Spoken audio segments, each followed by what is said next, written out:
दोस्तों, आज नाग पंचमी है। पूरे भारतवर्ष में नाग देवता को पूजा जाता है। ऐसा नहीं है कि चूंकि नाग हम खेती करते तो खेती में आमतौर पर हमें दिखाई देते हैं और उनसे हमें कोई तकलीफ ना हो, भय ना हो, बस इसीलिए उसकी पूजा की जाती है।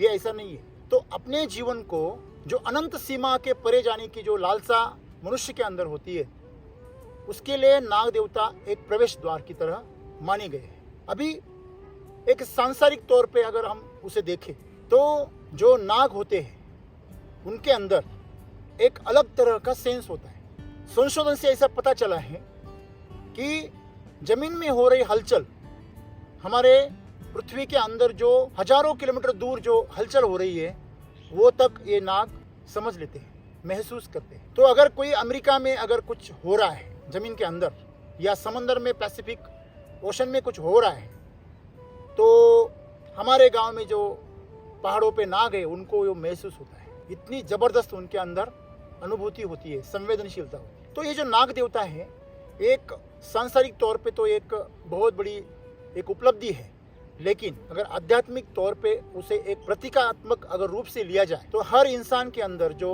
7 चक्र होते हैं, उसमें पहला चक्र होता है मूलाधार चक्र, जो हमारे जनन इंद्रिय के नीचे स्थित होता है। तो ऐसा कहा जाता है हर इंसान में, हर मनुष्य में एक शक्ति होती है, अलौकिक शक्ति जो प्रकृति से परे है, जिसे कुंडलिनी शक्ति कहा जाता है। एक कुंडलिनी, इसको नाम ही इसलिए पड़ा है कि जैसे कि एक नाग कुंडली मारता है, खुद को लपेट लेता है और लपेट लेने के बाद फिर अपने फन को नीचे दबा देता है।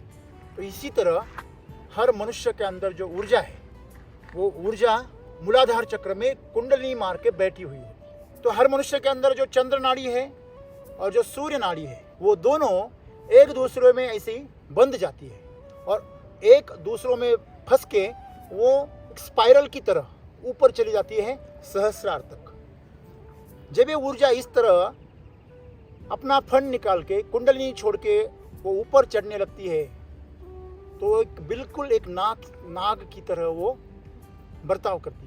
तो इसी प्रतीक को लेकर नाग देवता की पूजा की जाती है। दोस्तों, अगर हमारे अंदर जो सोई हुई शक्ति है उसको अगर जागृत किया जाए तो आपको जीवन में सभी सीमाओं को पार करने की जो क्षमता है, वो कौशल है, वो आपके अंदर आ जाता है। हम देखते हैं कि कई साधु जो होते हैं, कई संत होते हैं, उनके बारे में बहुत सारी चमत्कार की बातें की जाती है। खुद भगवान उनकी सेवा करते हैं, उनकी जरूरतों को पूरा करते हैं, ऐसा अनेक कहानियों से बताया गया है। तो ये जो प्रतीक है, ये जो शक्तियां हैं, ये सब, इसको जो प्रवेश द्वार है, इसका प्रवेश द्वार नाग देवता को बोला गया है। और इसी बात को लेके आज सदगुरु जी का संदेश है।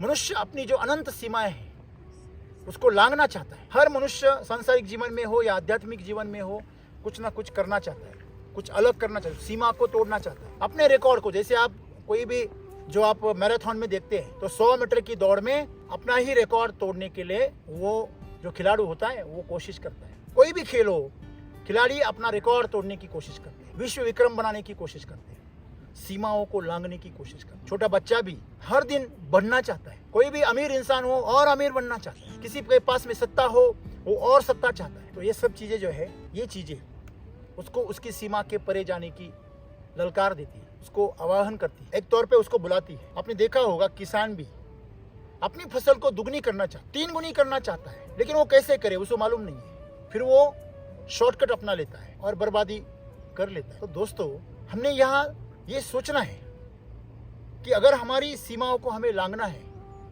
तो वो हमारे अंदर की शक्ति से लांघना चाहिए। इसीलिए आज सदगुरु हमें बता रहे हैं कि जो मनुष्य है वो अपने अंदर की सीमाओं को लांघना चाहता है, तो नाग देवता उस अनंत शक्ति के लिए, आपके जीवन की जो अनंत उपलब्धियां हैं उसको पाने के लिए एक प्रवेश द्वार की तरह साबित हो सकते हैं। तो इसीलिए उनको बनाया गया है। तो आज के इस नाग पंचमी के दिन पर हम सब ने यह समझ लेना चाहिए कि हमने नाग देवता से कुछ प्रोत्साहन लेना चाहिए कि हमारे जीवन में हमारे अंदर की शक्तियाँ जागृत हो जाए।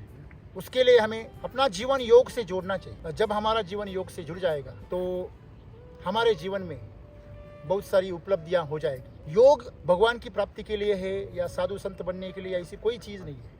योग अपना जीवन सुंदर करने के लिए, चाहे आप सांसारिक चीज़ें चाहें या आध्यात्मिक चीज़ें चाहें, अपने जीवन में अगर उन्नति चाहते हैं तो आपको इन सभी द्वारों का इस्तेमाल करना जरूरी है।